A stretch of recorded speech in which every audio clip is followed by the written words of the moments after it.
안녕하십니까. 어제에 이어서 오늘 불신앙의 사슬에서 우리는 벗어나자는 제목으로 두 번째 말씀을 드립니다.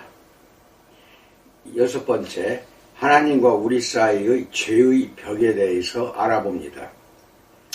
죄는 우리를 하나님으로부터 분리하고 이것을 하나님 탓으로 돌립니다. 죄는 우리가 하나님을 갈라놓는 벽을 세우고 이 벽을 하나님 탓으로 돌립니다. 어느 날 이웃에게 문자 메시지를 받았다. 우리 집 개가 뒷마당을 벗어나 자기 집에 들어와 닭을 탈취했다는 것이다. 그의 집 현관에 이르기까지 필사적인 현장에 깃털이 널브러져 있었다. 그는 우리 집 개가 자신의 닭을 물어 죽였다고 했다. 나는 여기에 대응하는 방식이 몇 가지 있다는 결론을 내렸다. 1. 나는 문자 메시지를 무시하고 최대한 그를 피할 수 있었다. 어색하고 불편해도 그와 마주치는 게 훨씬 더 어색하고 불편할 것이다. 이것은 이웃과의 관계가 끝난다는 의미였다. 이것은 곤란한 상황을 피하는 대가다. 2. 나는 아무 문제가 없고 아무 일도 일어나지 않은 척 할 수도 있었다. 그 이웃을 만나도 해결해야 할 문제가 전혀 없는 것처럼 굴 수 있었다. 이 일을 그대로 무시하면 아마 나는 그에게 더 이상 아무 도움도 구할 수 없을 것이다. 3. 나는 그를 탓할 수도 있었다. 그는 자신의 닭을 더 잘 보호했어야 했다. 개의 본성이 그렇지 않은가? 개가 닭을 잡아먹는다는 건 누구나 다 안다. 이렇게 세 가지를 가지고 생각을 합니다. 우리는 이런 식으로 죄를 다루는 경향이 있습니다. 다시 말해 하나님을 피하고 자신이 상처 입힌 사람들을 피하고 그 현장을 피합니다. 아무 일 없다는 듯 평소처럼 지냅니다. 모든 것을 상대방에게 떠넘기기도 합니다. 어떤 대가를 치르더라도 문제와 정면으로 부딪히고 자신이 잘못했다고 인정할 수 없기 때문입니다. 누가 이렇게 하겠습니까? 나는 구약의 방식으로 이 문제를 해결하기로 결정했다. 이웃에게 속전, 즉 화해의 선물을 주기로 했다. 이 일이 벌어졌을 때 아내는 마트에 있었다. 나는 아내에게 전화를 걸어 아내의 개가 이웃집 닭을 물어 죽였다고 말했다. 그리고 화목제물 코너에서 뭔가 집어오라고 부탁했다. 그날 밤 나는 그것을 들고 이웃을 찾아가 사과했다. 선물은 바로 바비큐 치킨과 초콜릿 케이크였다. 참회는 범죄에 걸맞아야 한다. 나는 늘 그렇게 말한다. 히브리서는 한때 하나님이 우리의 죄를 처리하도록 세우신 종교 체계가 있었다고 설명합니다. 이 체계는 희생제사를 포함했습니다. 그러나 모든 체계처럼 이 체계도 오해되고 오용되었습니다. 히브리서 10장 1절로 4절은 이 체계가 왜 부족했는지 가르치고 흥미로운 점을 지적합니다. 이들은 종교 구습을 버리기 어려웠을 뿐 아니라 어떻게든 모든 것을 되돌리고 있었습니다. 제사는 사람들을 어떤 방식으로든 깨끗하게 하려던 것이 아니었습니다. 희생제물은 삶에서 피할 수 없는 우리의 죄를 생생하게 떠올리는 도구였습니다. 그러나 어느 시점에서 사람들은 제사가 제거되고 사건이 종결된다는 것입니다. 우리는 이렇듯 문자에 매이는 경향이 있습니다. 히브리서 기자가 묻습니다. 정말로 그렇다면 히브리서 10장 2절 그렇지 아니하면 섬기는 자들이 단번에 정결하게 되어 다시 죄를 깨닫는 일이 없으리니 어찌 제사 드리는 일을 그치지 아니하였으리요 라고 말합니다. 대신에 죄와 제사는 삶의 일부가 되었습니다. 히브리서 독자들은 죄에 얽매이지 않으려면 죄가 실제로 어떻게 작동하는지 알아야 했습니다. 예수님은 율법이 못하는 일을 하셨습니다. 우리 대신 예수님 자신을 제물로 드려 우리와 하나님의 관계를 바로잡으셨습니다. 그분의 제사는 이 굴레를 깨는 한 번의 제사였으나 그 효과는 영원합니다. 따라서 히브리서 기자는 이렇게 결론을 내립니다. 히브리서 10장 22절 우리가 마음의 뿌림을 받아 악한 양심으로부터 벗어나고 몸은 맑은 물로 씻음을 받았으니 참 마음과 온전한 믿음으로 하나님께 나아가자라고 말합니다. 앞서 본 것처럼 우리는 그리스도 앞에 담대하게 나옵니다. 그분이 우리와 죄책감을 없애 주십니다. 수치심을 단번에 그리고 영원히 씻어 주십니다. 그분이 우리를 씻어 주실 때 우리는 깨끗해집니다. 더 이상 되풀이 되지 않습니다. 더 이상 우리를 과거에 얽매이는 닻이 없습니다. 더는 후회와 회환이 우리를 지배하지 못합니다. 예수님께서 모든 것을 가져가십니다. 그분이 모든 것을 씻으실 수 있습니다. 그분은 우리가 마땅히 해야 하는 경주를 시작할 수 있도록 우리를 자유하게 하실 수 있습니다. 7번째, 위대한 해방자에 대해서 알아봅니다. 예수님은 오직 그분만이 아는 방식으로 우리를 풀어주십니다. 그러나 이것이 어떻게 작동하는가요? 바울은 이 과정을 세밀하고 깊게 들여다봅니다.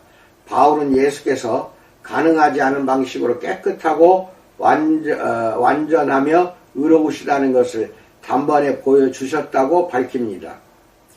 로마서 3장 23절로 24절 모든 사람이 죄를 범하였으되 하나님의 영광에 이르지 못하더니 그리스도 예수 안에 있는 속량으로 말미암아 하나님의 은혜로 값없이 의롭다 하심을 얻은 자 되었느니라 라고 말합니다.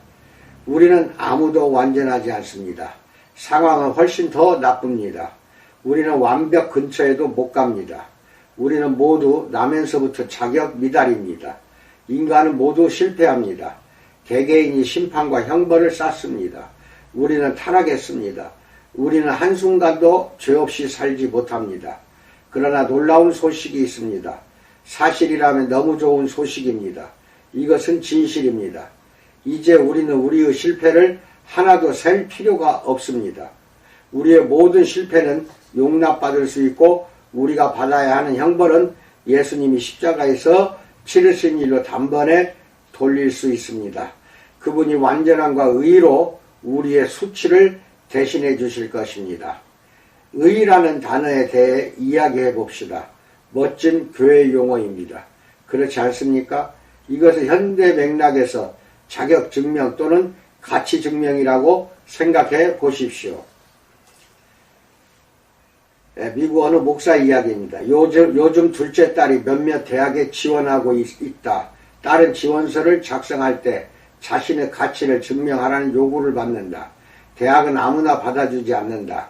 딸은 성적과 각종 점수를 비롯해 자신이 입학 허가를 받을 자격이 있음을 증명해 줄 모든 활동이나 성취와 관련된 자료를 제출해야 한다.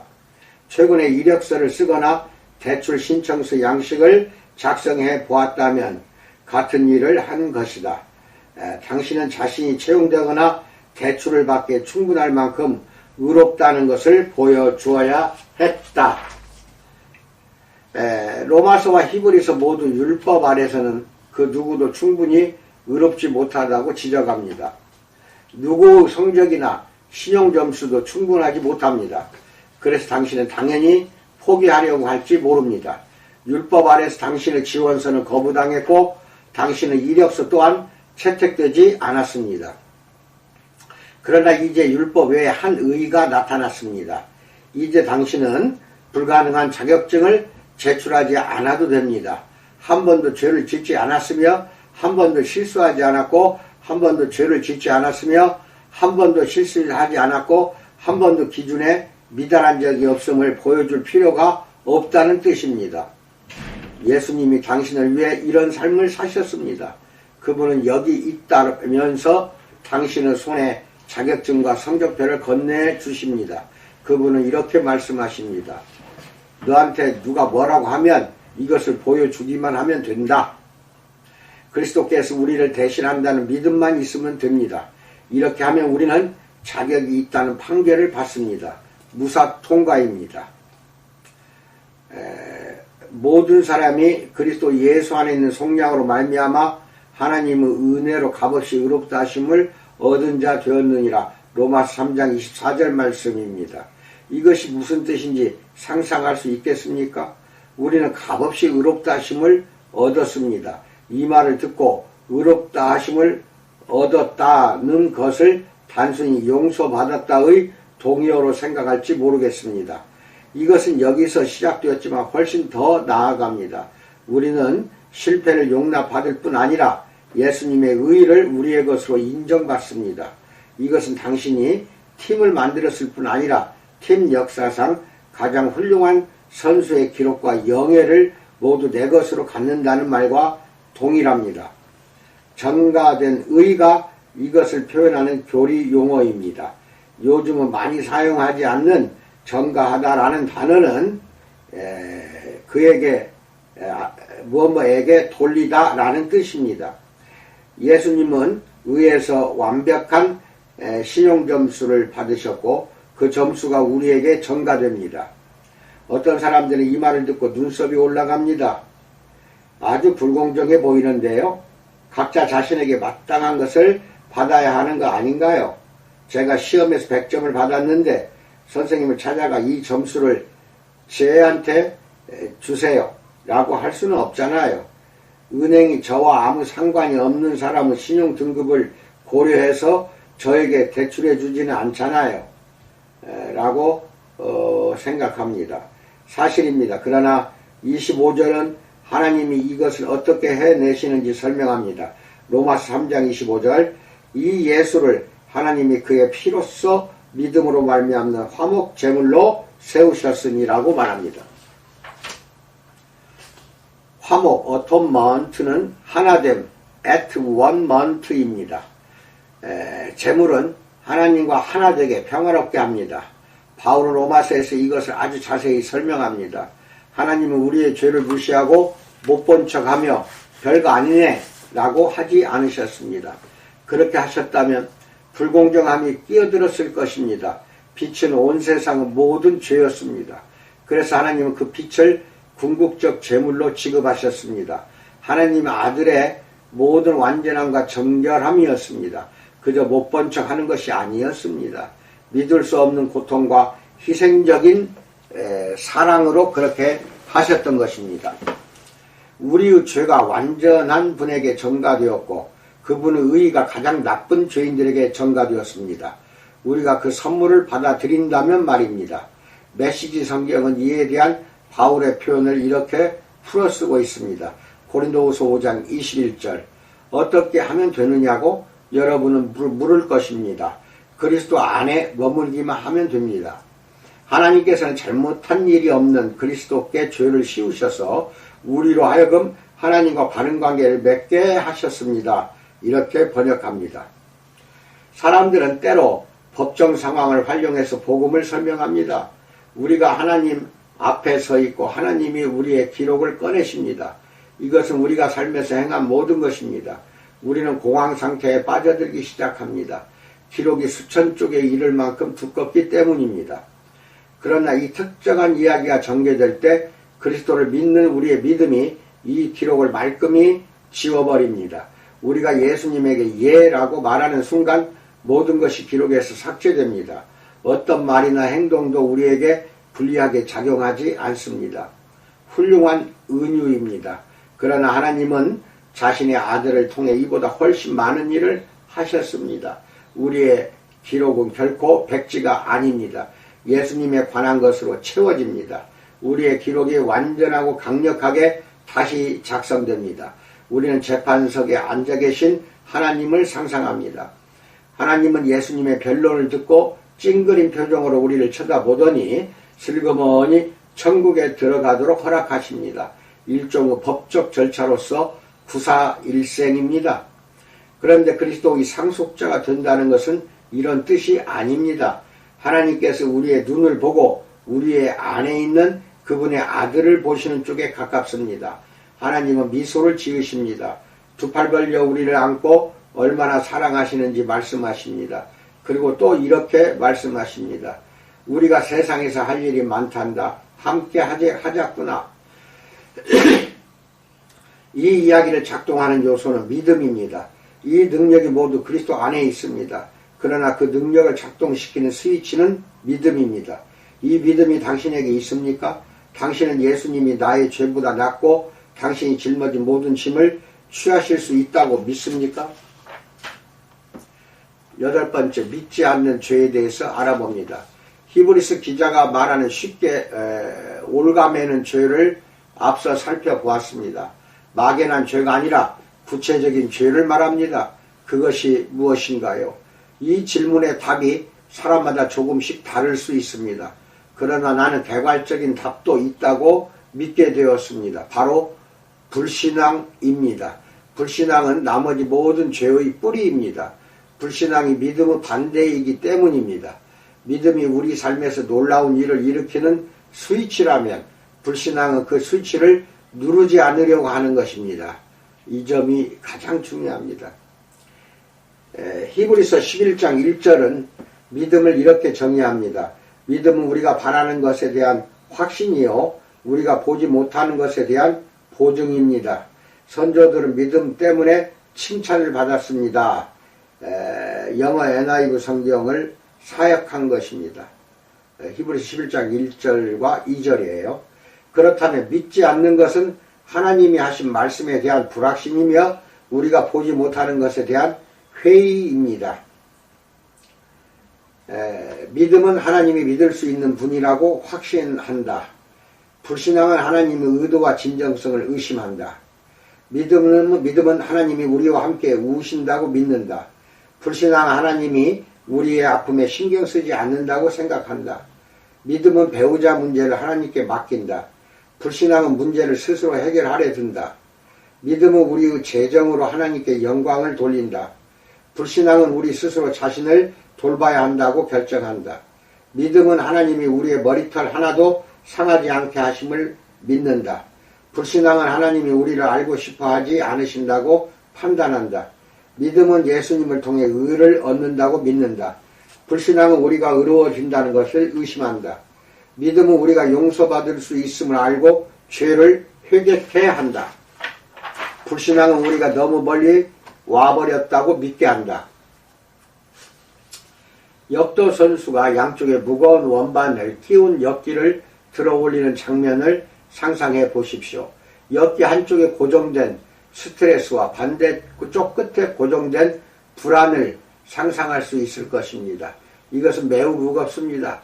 불신앙은 이것을 고정하고 있는 봉입니다. 우리가 스트레스와 불안을 느끼는 것은 우리를 돌보시는 하나님의 능력을 믿지 않기 때문입니다. 시편 46편 1절 하나님이 나의 피난처의 힘이며 환난 중에 만날 도움이라고 진짜 믿는가요? 로마서 8장 28절 하나님께서 그분을 믿는 자들에게 모든 것이 유익하도록 일하신다는 것을 진짜 믿는가요? 로마서 8장 39절 나를 하나님의 사랑에서 끊을 수 있는 것은 아무것도 없다고 진짜 믿는가요? 예레미야서 애가 3장 22절로 23절 하나님의 자비가 무한하고 아침마다 새롭다는 것을 진짜 믿는가요? 이것이 우리가 말하는 것들이다. 우리는 이것들을 믿어야 합니다. 그렇지 않으면 자신의 불신앙에 눌려 비틀거릴 것입니다. 어쩌면 당신은 예수님이 만족하게 하실 것을 믿지 못해서 탐욕과 싸울지도 모릅니다. 성에 관한 하나님의 가르침을 믿지 않아서 정욕과 싸울지도 모르고 주는 것이 받는 것보다 낫다는 것을 믿지 않아서 이기심과 싸울지도 모릅니다. 어쩌면 당신은 하나님의 일하심을 믿지 못해서 낙심과 싸울지도 모릅니다. 어쩌면 하나님의 은혜를 실제로 믿지 않아서 분노와 싸울지도 모르고 하나님의 의로우심을 믿지 않아서 통제권을 두고 싸울지도 모르며 하나님의 주권을 믿지 않아서 두려움과 싸울지도 모릅니다. 어쩌면 당신은 하나님의 돌보심을 믿지 못해서 불안과 싸울지도 모릅니다. 어쩌면 당신은 하나님의 용서하심을 실제로 믿지 못해서 죄책감과 싸울지도 모릅니다. 하나님이 당신을 새롭게 하셨음을 믿지 않기 때문에 수치심과 싸울지도 모릅니다. 당신에게 힘을 주시는 그리스도를 통해 모든 것을 할 수 있음을 믿지 않아서 포기하고 싶은 유혹과 싸울지도 모릅니다. 9번째, 회복될 수 있다에 대해서 알아봅니다. 미국 어느 목사 이야기입니다. 목사로서 나는 결혼생활을 포기하려는 부부들과 대화할 때가 많다. 관계가 죄로 뒤엉켜 앞으로 나가는 게 불가능해 보이는 경우도 있다. 부부가 이미 상담을 받고 자신들의 문제를 해결해 보려고 노력한 경우도 많다. 이렇게 결혼생활을 끝내려고 하는 부부들과 이야기할 때마다 링 위로 수건을 던지기 전에 뭔가 해보라고 요청한다. 나는 이들에게 내 친구 캐시 소티를 만나보기를 권한다. 나는 소티에게 그녀의 이야기를 직접 들려달라고 부탁했다. 1964년 9월 7일 조지에게 좋아요라고 했을 때 저는 신데렐라 이야기의 주인공이 될 거라고 생각했습니다. 저희는 서로에게 빠져 있었고 계속해서 언제나 그럴 거라고 생각했습니다. 저희 인생은 순항이었습니다. 저희는 복을 많이 받았습니다. 아름다운 6 자녀를 낳았으니까요. 내 딸은 나이 차이가 별로 나지 않았고 9년 후에 아들 제프를 낳았고 2년 후에 딸을 더 낳았습니다. 순탄한 결혼생활이 지속되었습니다. 그러나 여러 해가 지나면서 저희의 결혼생활이 뒷전으로 밀려났습니다. 저는 아이들을 돌보느라 정신이 없었고 조지는 직장에서 경력을 다지느라 바빴으니까요. 그런데 12번째 결혼기념일에 조지가 저를 떠나 친한 친구와 결혼하겠다고 말했습니다. 청천벽력이었습니다. 저는 실제로 죽을 생각을 했습니다. 제가 뭘 하겠어요? 어떻게 혼자서 6 아이를 키울 수 있겠어요? 저는 조지에게 떠나려거든 아이들한테 말하라고 했습니다. 조지는 아이들에게 말했고 아이들은 울었습니다. 그 끔찍한 순간 마치 시간이 멈춰버린 것만 같았습니다.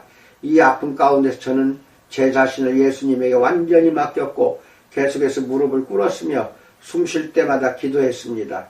하나님을 이전과 전혀 다르게 알고 사랑하며 섬기기 시작했습니다. 그리고 기도했습니다. 하나님께서 제게 결혼관계를 포기하지 말라고 하시는 것을 느꼈습니다. 이것이 4년 반에 걸친 여정의 시작이었습니다. 그간 이혼 소리도 2번 작성했습니다. 조지는 이 기간에 집을 나갔다 들어오기를 8번이나 반복했습니다. 그때마다 저희는 조지가 이번만은 떠나지 않을 거라고 생각했습니다. 그러나 그는 그때마다 다시 떠났습니다. 그가 그럴 때마다 가족과 친구들은 제가 결혼생활을 포기하고 조지와의 관계를 완전히 청산해야 한다고 더 단호하게 말했습니다. 그러나 제 믿음이 강해질수록 조지는 저에게서 일어나는 변화를 보았습니다. 저는 더 이상 조지가 저를 행복하게 해주거나 완전하게 해줄 거라고 생각하며 그를 의지하지 않았습니다. 예수님이 그렇게 하고 계셨습니다. 어느 날 밤 조지는 제게 있는 평안을 자신도 갖고 싶다고 했습니다. 그날 밤 조지는 그의 삶을 그리스도께 드렸고 1988년에 집으로 돌아왔습니다. 저희와 함께 치유되고 있을 때 조지가 제게 약속했습니다. 언젠가 당신이 나를 용서할 날이 있을 거예요. 언젠가 당신이 나를 다시 믿어줄 날이 있을 거예요.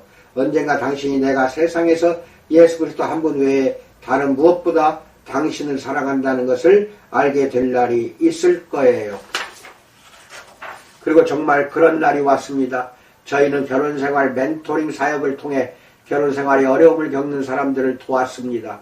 조지는 2015년 4월 7일 예수님의 곁으로 갔습니다.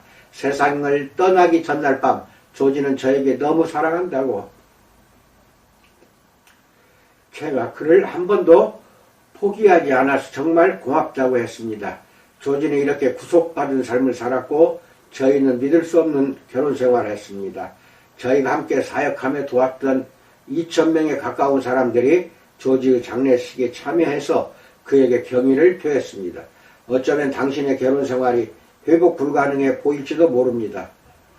어떤 사람들은 당신이 포기하고 끝내야 한다고 말할지도 모릅니다. 어쩌면 그것이 유일한 선택처럼 느껴집니다. 하지만 하나님은 지금도 깨진 것을 구속하고 회복하실 수 있습니다. 포기하지 마십시오. 죄책감이 수치심으로 바뀔 때 죄는 우리의 정체성이 됩니다. 우리의 죄로 자신을 규정할 때 절대 벗어버릴 수 없는 짐을 평생 진다고 여길 수 있습니다.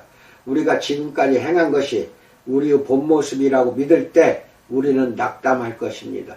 수치심과 죄책감에 짓눌려 앞으로 나아갈 수 없다고 느끼고 결국 포기할 것입니다. 오늘 깨달아라. 당신의 정체성은 지금까지 당신이 한 일이나 당신이 하지 않은 일에 기초하지 않습니다. 당신의 정체성은 예수님이 당신을 위해 하신 일에 기초합니다. 하나님은 당신을 보고 그리스도를 보십니다. 하나님은 정결과 의와 무한한 가능성을 보십니다. 한때 당신이 누구인지 묘사하는 끔찍한 단어들이 있었습니다. 사기꾼, 나고자, 해고자, 부주의한 부모, 야망을 허비해버리는 사람, 이런 단어들이 이제 당신에게 적용되지 않습니다. 당신은 그리스도 안에 있는 새로운 피조물입니다. 당신은 용서받았습니다. 당신은 의롭습니다. 당신은 사랑받습니다. 당신은 하나님 나라의 완전한 상속자입니다. 다음에 다시 거미줄에 걸렸다고 느껴지면 거기 있을 필요가 없다는 것을 깨달으십시오. 위대한 해방자 예수님이 당신을 자유하게 하려고 오셨습니다. 포기하지 마십시오. 그분이 당신을 죄와 수치의 짐에서 자유하게 하셨습니다. 질문은 이것입니다. 당신은 이것을 믿는가요? 이상입니다. 우리 주변에 미묘한 불신앙들이 많이 존재하며 쉽게 불신앙의 사슬로 얽매여서 삶을 살아가는 수가 있습니다. 물론 그리스도인들이 그렇다는 것입니다. 예수를 믿는다고는 하지만은 정작 완전히 예수님께 모든 것을 다 맡기고 의지하며 사는 자들은 극히 드뭅니다. 이것은 예수님이 한 일에 기초하고 있다는 것이지 당신이 한 일에 기초해서 하나님이 우리를 평가하는 것은 절대 아니라는 것입니다. 모든 것을 맡기고 의지하고 말씀에 따라서 삶을 살아가는 여러분과 내가 되기를 주님의 이름으로 축원드립니다. 감사합니다.